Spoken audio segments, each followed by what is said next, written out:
For 107 years, one American car brand outlived every rival it ever had. Not Studebaker, not Packard, not Hudson, not Nash. Oldsmobile, a name stitched into the side of a curved dash buggy in 1901 and onto the trunk lid of a dark cherry Alero in 2004, with a century of Rocket V8s and Cutlass coupes in between. Ransom Olds built the first car in America that ordinary people could actually buy. He invented the moving assembly line 7 years before Henry Ford copied it.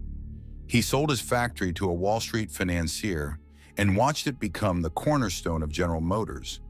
His company built the first mass-produced automatic transmission, the first post-war American V8 that mattered, the first American front-wheel drive car since the cord went broke.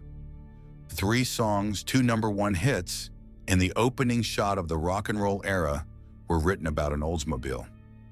In 1976, the Cutlass became the best-selling car in the United States.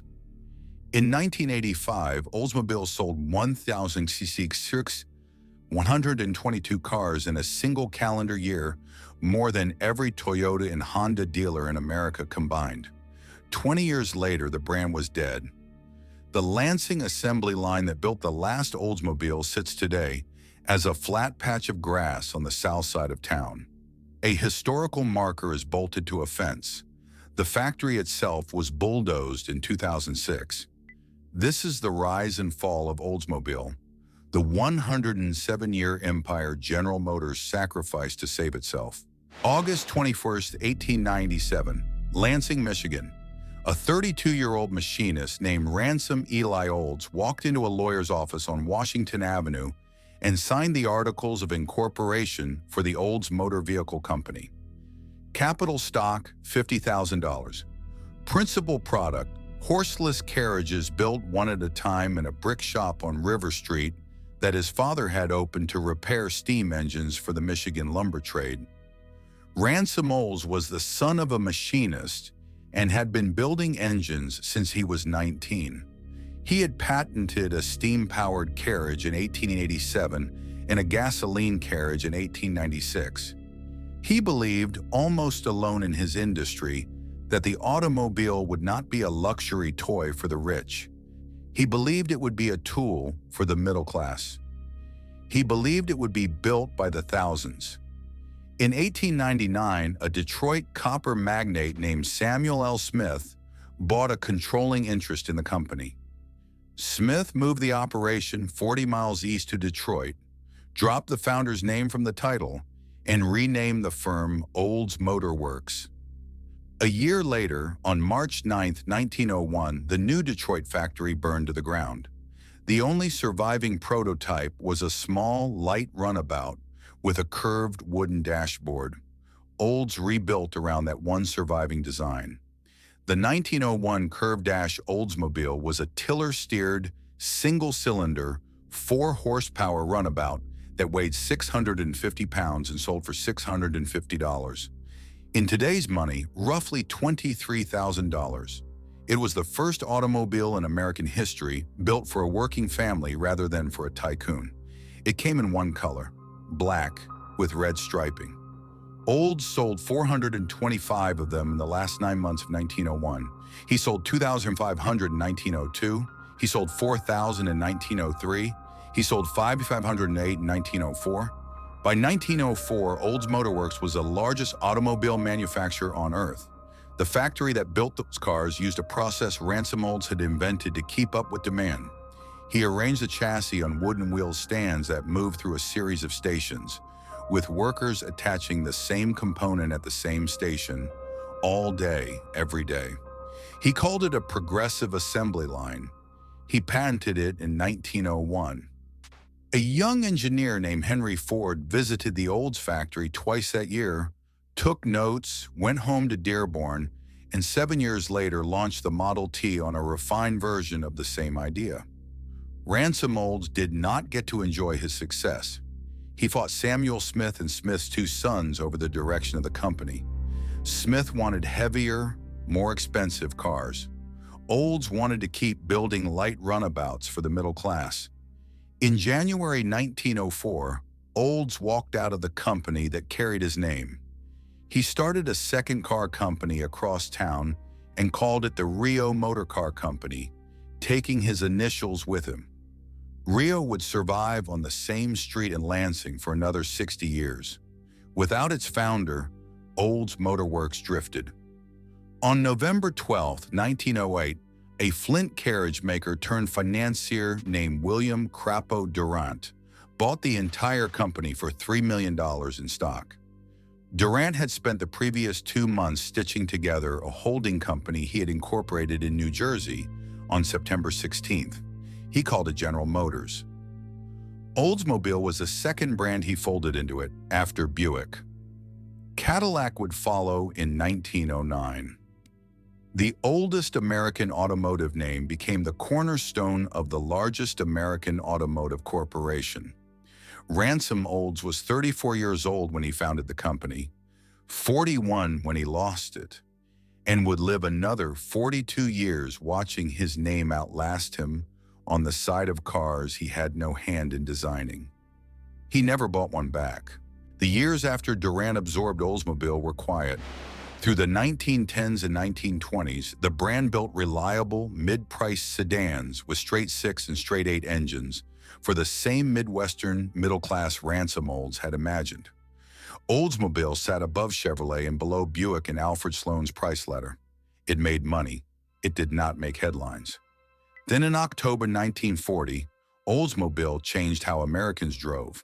The 1940 Series 60 sedan offered a 57 option called Hydra-Matic drive, 4 forward speeds, a fluid coupling instead of a clutch pedal, no shift lever to throw.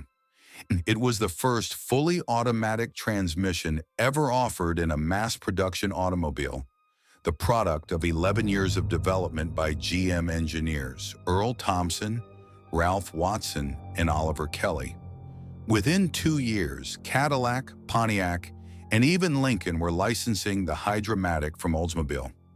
During the Second World War, the same transmission shifted the gears inside the M5 Stuart tank and the M24 Chaffee. Oldsmobile had become the brand that engineered first. In 1949, it engineered something that would reshape American culture. The 1949 Oldsmobile 88 was a mid-size sedan body on a lightweight chassis, fitted with a brand new overhead valve V8 displacing 303 cubic inches and producing 135 horsepower. Olds engineer Gilbert Burrell had designed it. The marketing department called it the Rocket. The car, called the Rocket 88, outran every American sedan on the road, won 6 of the first 9 NASCAR Grand National races held that year, and gave a 22-year-old saxophone player from Mississippi named Ike Turner a song idea. In March 1951, Turner's band recorded a single at Sam Phillips's studio in Memphis with their saxophonist Jackie Brenston on lead vocals. The song was called Rocket 88. Phillips later said it was the first rock and roll record ever made. It hit #1 on the Billboard R&B chart on June 9, 1951. Phillips took the money he made off the record and used it to start a label called Sun. 3 years later, Sun signed Elvis Presley. An Oldsmobile sedan started rock and roll. The 1950s belonged to Oldsmobile. The Rocket V8 grew to 324, then 371, then 394 cubic inches. The Super 88 of 1957 made 277 horsepower. Oldsmobile became the 3rd best-selling brand in America by 1958, ahead of Plymouth, ahead of Pontiac, ahead of Buick, behind only Chevrolet and Ford.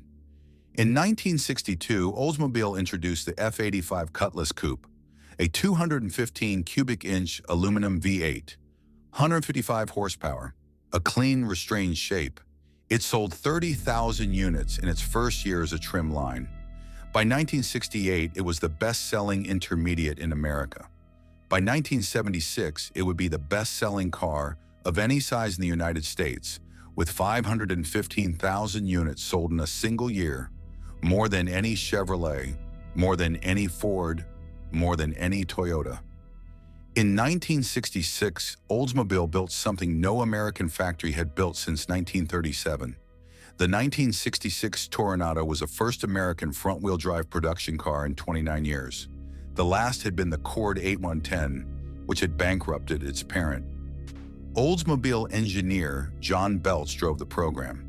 The car carried a 425 cubic inch V8, making 385 horsepower, a chain-driven torque converter, and a stance so low and so wide it looked like a missile someone had laid on its side. Car and Driver magazine called the Toronado the most important American car since the Model T. 2 years later, in 1968, Oldsmobile released the 442. 4-barrel carburetor, 4-speed manual, dual exhaust, 400 cubic inch V8, 350 horsepower. The 442 was Oldsmobile's answer to the Pontiac GTO in the Plymouth Roadrunner, and for 2 model years it outperformed both of them in the quarter mile. The W30 option package added a forced air induction system, a hotter cam, and a 360 horsepower rating that everyone at the factory knew was understated by at least 40 horses for insurance reasons. By 1976, Oldsmobile had become General Motors' second most profitable division. The Cutlass alone built more cars per year than the entire output of American Motors. The dealership network had grown to more than 3,000 storefronts. The factory in Lansing ran 3 shifts. In 1985, Oldsmobile sold 1,622 cars. It was the brand's all-time peak. The collapse had already started. It started, as these things often do, in a boardroom. In 1984, GM chairman Roger Smith ordered a reorganization that fundamentally rewrote how General Motors built its cars. Smith consolidated the 5-car divisions into 2 engineering groups, BOC for the larger Buick, Oldsmobile, Cadillac platforms, and CPC for the smaller Chevrolet, Pontiac, Canada platforms. Oldsmobile lost its independent engineering staff. Oldsmobile lost its independent product planning. Oldsmobile lost the ability to design a chassis, source an engine, or sign off on a transmission without going through a central corporate process that took 2 years longer than it had before. The Cutlass Sierra that emerged in 1986 was a Buick Century with different trim. The Calais was a Chevrolet Cavalier with different taillights. The custom cruiser wagon was a Chevrolet Caprice Estate with a different grille. The dealership floors looked the same. The cars looked the same. The customers noticed. Then, in the spring of 1988, Oldsmobile compounded the engineering disaster with a marketing one. The brand's average customer in 1988 was 51 years old. Lutheran, lived in Ohio, drove a Cutlass, had bought 4 of them. Sales were sliding, and Oldsmobile's executives, working with the Leo Burnett ad agency in Chicago, concluded the brand had an image problem with younger buyers. They commissioned a $50 million campaign aimed at the baby boomers, with a tagline that ran on television for the next 2.5 years. "This is not your father's Oldsmobile." The commercials featured William Shatner. They featured Ringo Starr. They featured Olympic gymnast Nadia Comaneci. They featured the actor's son or the rock star's daughter holding the keys to a new Cutlass Supreme, while a voiceover insisted the car was nothing like the one their parents had driven. The campaign accomplished exactly one thing. It told every loyal Oldsmobile customer in America that the brand was embarrassed by them. By 1989, Oldsmobile sales had dropped from 1,066,000 to 658,000 in 4 years. By 1991, they were below 500,000. The 51-year-old Lutheran in Ohio bought a Buick. His son, who the campaign had been designed to attract, bought a Honda Accord. The campaign was killed in 1990 and replaced with a slogan no one remembers. The damage had been done. The 1990s became a long, brutal experiment in survival.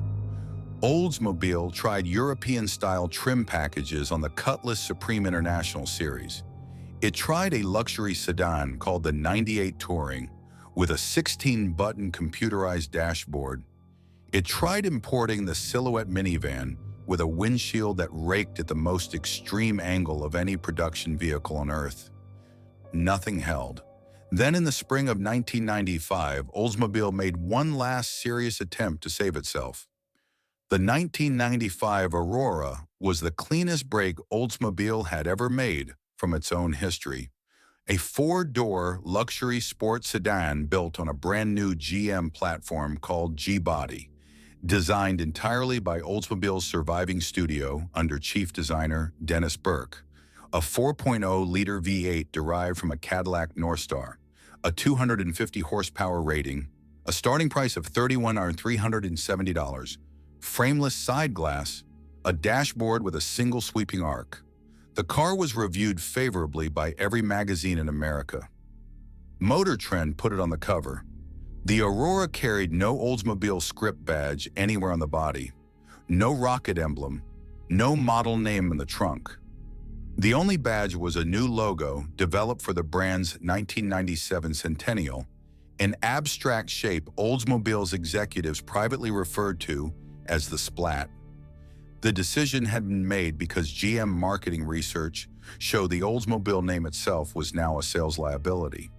A car company had reached the point of hiding its own name from its own car. The Aurora sold 32,000 units in its first year. The internal projections had called for 60,000. By 2000, annual Aurora sales had fallen to 19,000. By 2003 to 8,000. The Hail Mary had not connected.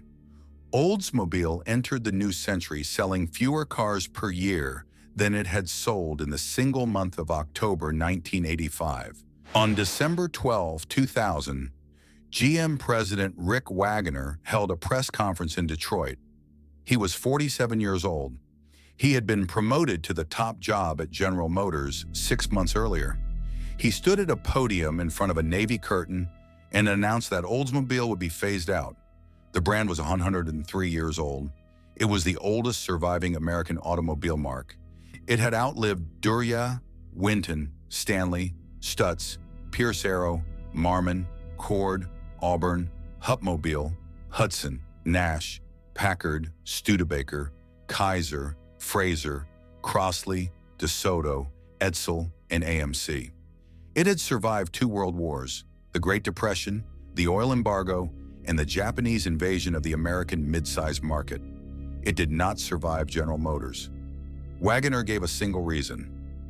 Oldsmobile, he said, had lost too much money for too many consecutive years and had no path back to profitability.